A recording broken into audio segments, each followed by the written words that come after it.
right, welcome back, guys, to the BI Breakdown. And today I have with me Anthony Dodson, and he is a lot of things. Mr. Six Ways is what I'm going to call him because I don't want to have to break all this stuff down.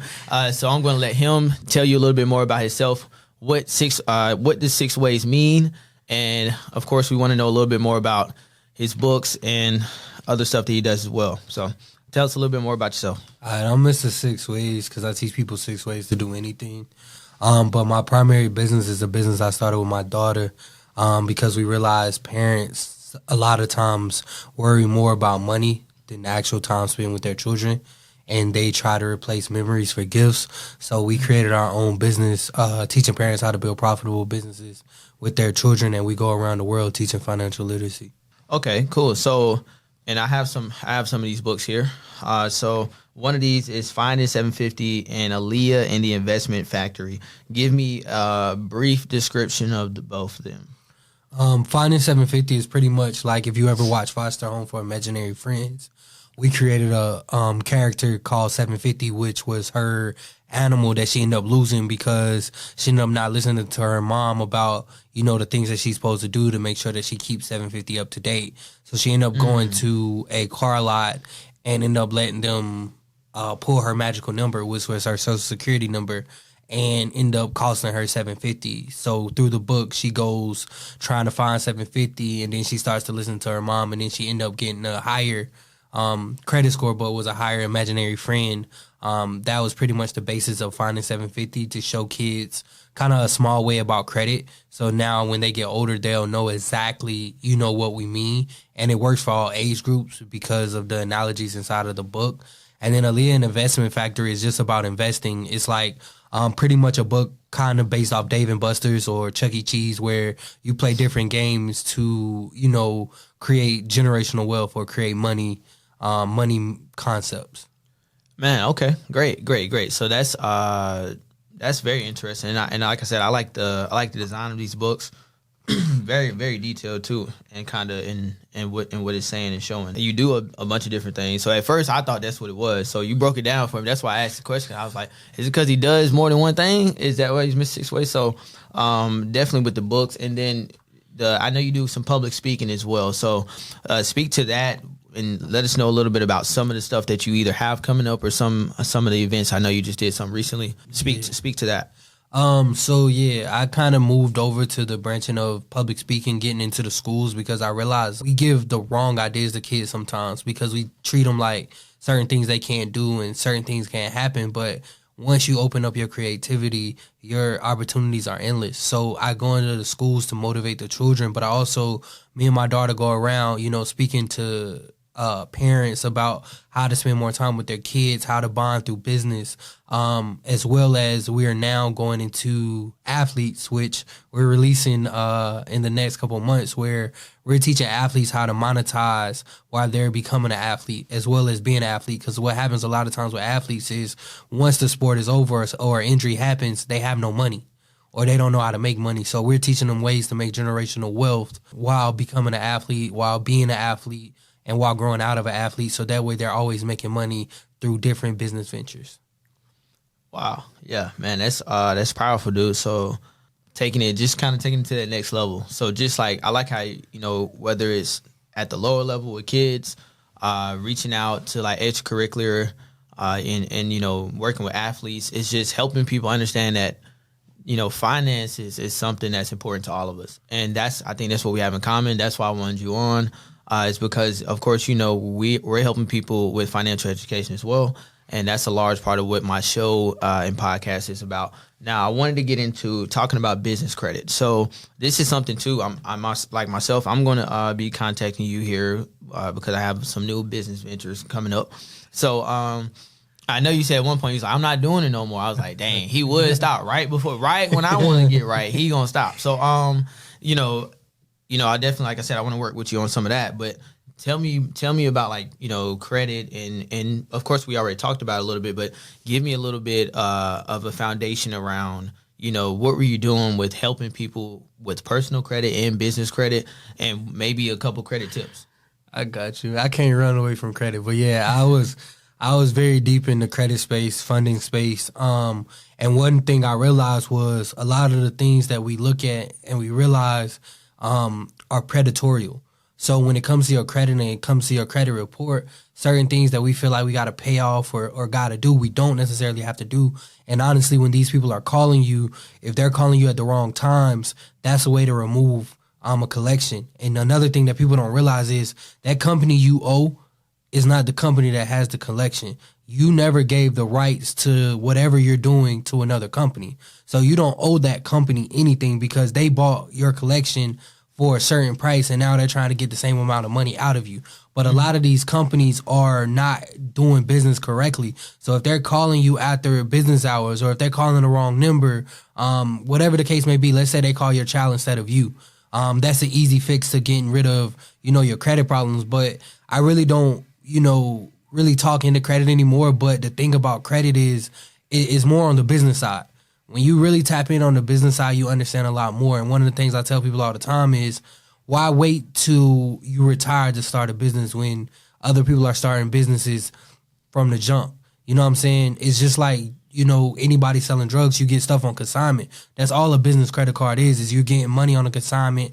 You know what you're trying to do. You know what you're trying to become. You get the money that you spent. You get the money that you asked for. You pay that back. Now you're just making straight profit. But people don't look at it like that. So I tell people all the time when it comes to business funding, if you want to start a business, go get business funding instead of trying to save up all your money. Because the thing about business funding is you're using somebody else's money. OPM is key. Other people's money will always get you where you need to be. So some credit tips I can give people is one of the things about American Express I like is you can get 6 credit cards off of one inquiry. If you ever go to a car lot, do not allow them to run your credit. Before you go to that car lot, go to your bank or go to your credit union and ask for a pre-approval letter to get a car. And what you're going to do is you're going to knock $5,000 off the price they gave you, and you're going to go to that car lot and tell them that's all you got. You do not want your credit pool or anything like that. Now you're able to negotiate a car that's more expensive for a lesser price because they're not going to let you walk. So if you tell them that you got $20,000 and you got 30 and the car is 27, they're going to come down on that price and don't allow them to tell you to put a down payment down. Say you'll walk, and I guarantee you get that car at your price. And then my last credit tip to anybody is pay attention to your credit report. Pay attention to what's on there because a lot of times information can be wrong. So if you have old addresses, old names, different employers, clean it up. Have one name on there, one address, and one employer. And a lot of people tell you to take your employers off. I recommend not, at least keeping one on there so that way when people are searching you to make sure that you're working for somebody, you have something on your credit report that shows it. Whew. Okay. Man, I'm on a roller coaster. I'm not gonna lie. Like when you made the analogy to drugs, I was rolling, and I got to speak to it because I know everybody gonna watch this. They gonna see my face, like how I was looking. So I just gotta say it. But I know exactly. I'm following you 100% in what you're saying. And then too, even with like the credit, man. And one big thing that he said was like OPM, other people's money. We talk about it all the time, especially like with the infinite banking concept. Become your own banker. This book here. The 5th edition is what, of course, we suggest for people, but it's by R. Nelson Nash, and he created the infinite banking concept. And one big thing inside of our video, especially when we present infinite banking to people, is we show a presentation where somebody was able to get out of $231,000 in debt, and they did it in less than 7 years. So they did it in 6.5 years. And everything you said about credit is absolutely correct, and a lot of people need to know about it, especially on the business end. But I think what hurts people is that for the debt that you do want to pay or you do want to finance, or if you are financing some stuff, right? Other people's money is great. But what if you have your own banking system where you can still leverage OPM and you can still leverage traditional finances? So what I do is I will still leverage the traditional way of financing something. But because I have my own banking system, for an example, I can get back the money I spend on my car note. Or I can get back the money I were to spend on a house mortgage or something like that. You might very well leverage another third-party system, but where is the economic value flowing back to? And so that's what we try to help people with infinite banking. So I know you said you have some questions around it, so I'm going to dive into it a little bit now. So infinite banking for I always give the basis of what it is. It's a whole life insurance policy designed for banking. So anything that is not a whole life insurance policy that being designed for banking with the infinite banking concept by R. Nelson Nash, the creator of the concept, it's not infinite banking. Now they might call it something similar, right? Or say it can be used for banking, but it's not. And if I were you, I would get educated, and most importantly, don't take our word for it. Read the book, because he's telling you exactly why you should not do it in that way. So it has to be tailored and specifically designed for banking. So when we go through and we have that policy, we're going to pay a premium deposit that we choose, okay? So we choose whatever number it is we want to pay, and from there, the insurance company has to give your family more money than what you gave them when you die, right? Just keep it simple. Whole life insurance is guaranteed to pay no matter when you die, because it's what? Whole life insurance, right? So from there, the way whole life insurance already works is you can take a loan from this death benefit. They'll put money here that you can use right now while you're alive. But you can't take a loan for the first 3 to 5 years of the policy. And depending on what kind of policy you have and the way it's set up, if you take this loan, you have to wait to pay it back before you can take a new loan, right? So banking, that's not really going to be fit for banking. Now, can you do some banking with this? Yeah. But what we need to pay a premium. I keep hitting my little mic here. We need to pay a premium. That's going to produce us an exponentially larger number that we can then borrow from. In the insurance company, the way we design the policy is that you can take a loan from this policy within the first 3 weeks of you getting started. So within your first 3 weeks, you can take a loan. Now, let's say you make monthly deposits, which most people do. Every month thereafter, you could take a new loan. If you took some money out, you could still take new loans regardless of if you pay back the prior loan or not. And all the money that you do pay back, because we do tell people, hey, be a good banker, pay yourself back, because if you put the money back, it stays there and it will continue to accumulate, and you can use that money again for other things. So you might want to go make some investments. You might want to pay off some debt, whatever the case is. This will allow for you to do that. And you, the whole time, where was your money that you originally put in? It's still there in deposits. It still stayed with the insurance company, growing and compounding for you for the rest of your life. And meanwhile, you're just able to use and leverage your life while you're still alive, rather than what I like to say, death insurance. That's what most people have. That's what they're familiar with. They're familiar with death insurance. They're not understanding that you can value and leverage your own life to do some of the things you want to do now. So what question do you think you have around kind of what I just went over? I don't really have any questions. Just because of the fact of I know a little bit about it. I will tell people it's one of the smartest things you can do is get an infinite bank. Just because of what you can do from it. Like he said, there's so many different ways that it can work for you. And it actually goes hand in hand with credit. You know what I'm saying? Because of the fact of if you know what manufacturing spending is, you can actually take the money off a credit card and fund your bank. And then you get cash back or rewards from that bank. So now you're double dipping in what you're doing. So one of the things I tell people all the time is, you know, becoming your own banker, you're not asking anybody else for money. So if anybody on this podcast, I can ask you, why are you asking somebody else for money? And the thing about an infinite bank compared to credit is you don't have to have a certain score. You don't have to get told no. And I think that's one of the things that people don't understand about becoming your own bank is knowing the fact that you determine what you take, you determine what you pay back. You're in control.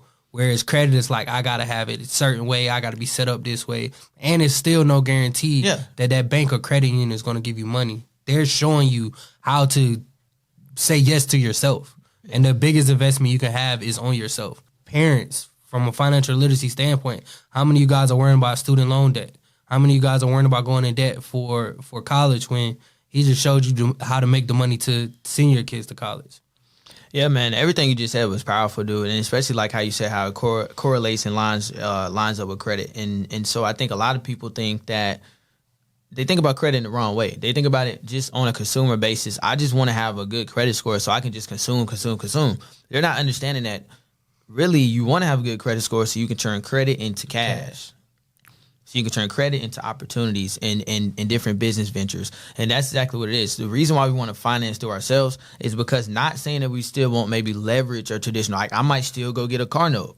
But if I can take the $600 out of my policy, pay that car note, and then later on down the road, I pay myself back, not only do not I now I control the terms, of my payment, but more importantly too, I can get back the money that I spent on my car. So that's the thing about it is, whether it's a boat, a house, a car, some of the things, if I say, hey, if you just had 50% of all the money you spent in your entire lifetime, most people would be like, yeah, I'd be good right now. Most people say, yeah, I'd be good. Because you understand the power of just how much you spend versus what we're able to save. And I think that if you could save and spend at the same time, more people would save more money. We, especially in America, we have such a low savings rate. It's because we're heavy consumers. We don't produce a lot. And so when it comes to consuming, you can only have what it is you want or have the money. So right here, we're not sacrificing one or the other. It's the and asset, having both things at one time. So yeah, man, that's kind of what I wanted to follow up and talk to you about. And hopefully too, we can get some events going. I know you do have some things going here. I don't want to hold you up too long on the podcast. Where are some of the platforms that we can reach you at? And if I want to work with Mr. Six Ways, how are you going to help me? Every social media platform, Mr. Six Ways. It depends on how you want to work with me. But I tell people all the time, I'm a giving person. And if I do charge for anything, it's not you're paying for me, you're paying for the time away from my daughter.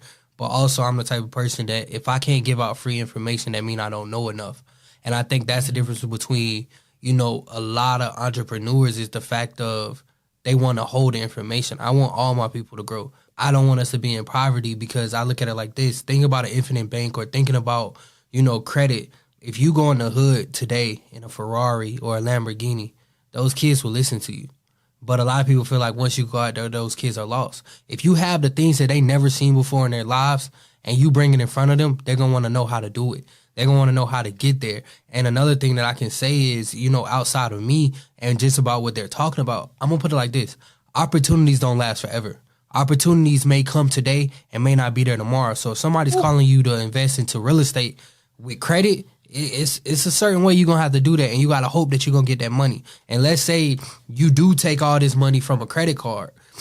You're not going to get no loan because you're already overfunded. Mm-hmm. You're not going to get any money. Mm-hmm. Whereas you have an infinite bank and somebody's like, yo, we about to go get this duplex. You can leverage yourself and leverage the bank. Exactly. We about to go get this duplex. We about to go get these cars. We're about to jump into this business venture. You don't want to be the person that say, I can't.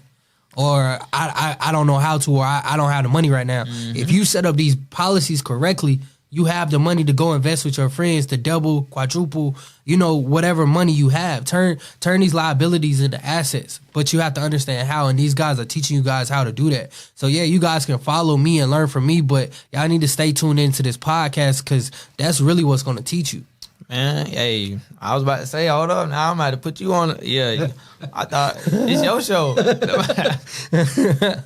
Nah, dude, I gotta have you back on, man, and definitely too, like even just with how you're speaking to people and telling everybody, you're telling people all this good financial advice, man. We have to do some more engagements.